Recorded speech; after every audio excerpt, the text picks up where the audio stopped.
Assalamualaikum warahmatullahi wabarakatuh. Perkenalkan, nama saya Bilila Syaputra. Di sini saya akan menjelaskan materi selanjutnya, task definition. Task definition yaitu alasan kebutuhan konsumen untuk mengkonsumsi atau membeli barang atau jasa. Task definition dalam kehidupan sehari-hari yaitu aktivitas harian kita tanpa kita sadari. Setiap kali kita membeli sesuatu, selalu ada tugas atau alasan di baliknya. Contohnya, Davin adalah seorang mahasiswa, tetapi dia tinggal di kosan dekat kampusnya. Biasanya Davin membeli makan siang ke warteg terdekat dari kosannya. Tapi dikarenakan ibunya segera datang ke kosan, Davin akhirnya memutuskan untuk memesan makanan dari restoran dekat GoFood. Padahal produknya sama-sama makanan, tapi karena tugasnya berbeda, pilihan Davin pun berubah total. Selanjutnya, pengaruh task definition terhadap keterlibatan konsumen. Semakin penting tugas yang melatar belakangi pembelian, semakin tinggi keterlibatan involvement konsumen dalam proses membeli produk. Contohnya, Budi ingin membeli tas, kalau tas itu untuk dirinya sendiri sehari-hari. Ia langsung beli yang pertama, kelihatan cocok di Shopee, tapi karena tas itu akan dijadikan hadiah ulang tahun pacarnya, Budi rela menghabiskan 2 jam browsing, membaca review, membandingkan merek, dan meminta pendapat teman. Tas yang berbeda membuat Budi jauh lebih teliti dan terlibat dalam proses pembelian. Yang ketiga, usage situation atau situasi penggunaan. Produk yang sama bisa dibeli secara berbeda tergantung kapan dan di mana produk tersebut akan digunakan. Contoh, Dian punya 2 botol parfum di mejanya. Setiap pagi sebelum kuliah, ia memakai parfum murah yang ia beli di Indomaret. Tetapi ketika ada acara kondangan teman SMA-nya, Dian mengeluarkan parfum branded yang sudah ia simpan lama. Produknya sama-sama parfum, tapi situasi penggunaannya berbeda membuat Dian membeli produk yang berbeda pula. Yang keempat, implikasi untuk pemasar. Pemasar harus menyesuaikan strategi promosi berdasarkan task definition konsumennya. Contoh, Andre adalah marketing manager di sebuah brand kopi lokal. Ia sadar bahwa konsumennya membeli kopi untuk berbagai alasan. Ada yang beli untuk teman bergadang skripsi, ada yang beli untuk tujuan tamu di kantor, ada yang beli sekedar nongkrong bareng teman. Maka Andre membuat 3 versi iklan yang berbeda untuk masing-masing situasi itu, agar setiap konsumen merasa produknya pas untuk kebutuhan mereka. Antecedent stage, keadaan psikologis dan mood sesaat yang membawa konsumen ke arah aktivitas konsumsi. Menurut Martin Han, mendefinisikan antecedent state merupakan perasaan sementara atau mood momentary seperti rasa cemas, gembira, dan kondisi yang dibawa konsumen ke dalam situasi. Ada 3 keadaan. Yang pertama, keadaan lapar. Rasa lapar membuat konsumen lebih impulsif dan cenderung membeli lebih banyak dari yang direncanakan. Contoh, Reja adalah mahasiswa yang ngekos di dekat kampus. Suatu siang setelah kuliah, dari jam 8 pagi sampai jam 1 siang, tanpa sempat sarapan, perutnya sudah sangat lapar.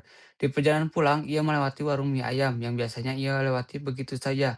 Karena kondisi lapar yang ia rasakan, aroma mie ayam itu terasa jauh lebih menggoda dari biasanya. Tanpa pikir panjang, Reja langsung duduk dan memesan. Padahal rencananya mau masak mie instan di kosan karena lagi hemat. Tidak berhenti di situ karena masih merasa kurang kenyang, ia juga memesan es teh dan gorengan yang ada di depannya.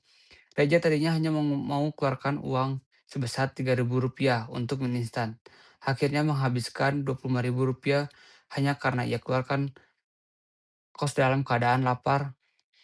Kedua, keadaan haus. Kondisi haus mendorong pembelian spontan terhadap minuman apapun tersedia. Contoh, Adam baru selesai main futsal 1 jam bersama teman-temannya. Dalam kondisi sangat haus, ia mampir ke minimarket terdekat.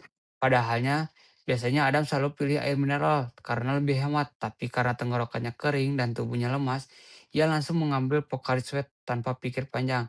Kondisi haus yang merasakan membuat ia tidak lagi mempertimbangkan harga. Yang ketiga, ada keadaan suasana hati atau mood state.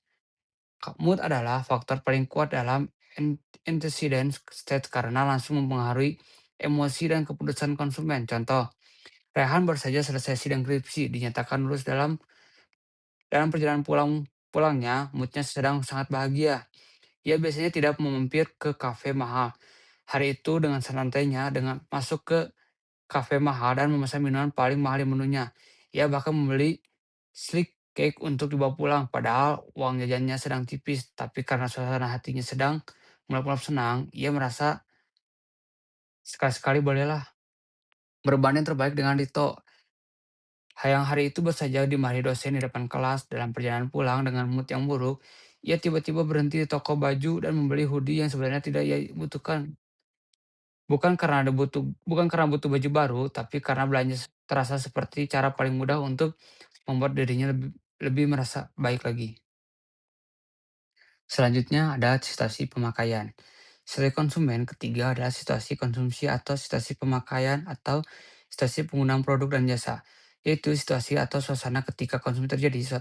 Situasi konsumsi merupakan satu peristiwa penggunaan suatu merek produk. Produk seperti parfum atau perlengkapan kosmetik biasanya dipakai pada saat dan tempat tertentu. Selanjutnya, implikasi pengaruh seasonal terhadap keputusan konsumen. Pengaruh situasional terhadap perilaku konsumen diartikan sebagai perilaku yang disesuaikan dengan keadaan saat konsumen hendak memutuskan mengonsumsi suatu produk.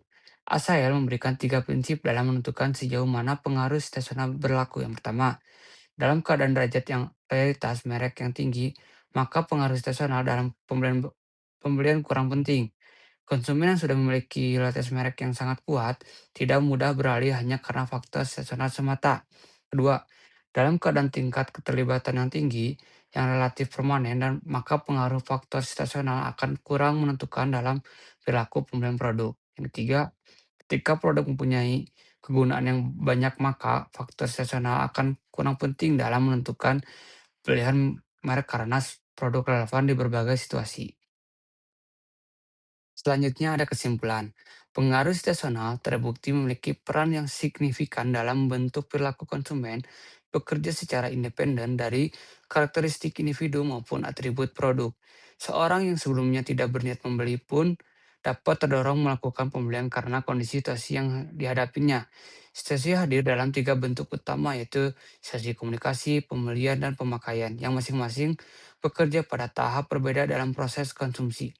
Lingkungan fisik toko seperti musik, pencahayaan, aroma, dan tata letak terbukti memengaruhi mood dan keputusan pembelian konsumen secara langsung.